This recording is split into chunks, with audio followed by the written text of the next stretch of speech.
IPL అభిమానులకు భారీ అప్డేటే వచ్చింది. ఐపీఎల్ 2026 సీజన్ మార్చి 26 గురువారం రోజున ప్రారంభమై మే 31 ఆదివారం వరకు కొనసాగుతుంది. ఈ కీలక నిర్ణయం అబుదాబిలో జరిగిన ఫ్రాంచైజీల ఐపీఎల్ అధికారుల సమావేశంలో ఖరారైంది.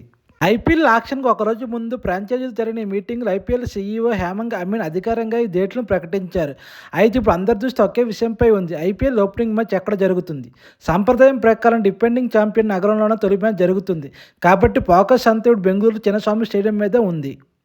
కానీ ఎక్కడో అనిశ్చితి మొదలైంది. చిన్నస్వామి స్టేడియంలో మ్యాచ్ నిర్వహణకు కర్ణాటక స్టేట్ క్రికెట్ కౌన్సిల్కి ప్రభుత్వం నుంచి కండిషనల్ అనుమతి మాత్రమే ఉంది. భద్రతా, సెక్యూరిటీ నిబంధనలు పూర్తిగా అమలు చేస్తేనే గ్రీన్ సిగ్నల్ వస్తుంది. ఈ విషయంలో మాట్లాడిన బీసీసీ అధికారి మాకు ఆశ ఉంది అని చెప్పగా, కర్ణాటక స్టేట్ ఉప ముఖ్యమంత్రి డీకే శివకుమార్ కూడా ఈ మ్యాచ్ విషయంలో పాజిటివ్గా సంప్రదించారని అంటున్నారు.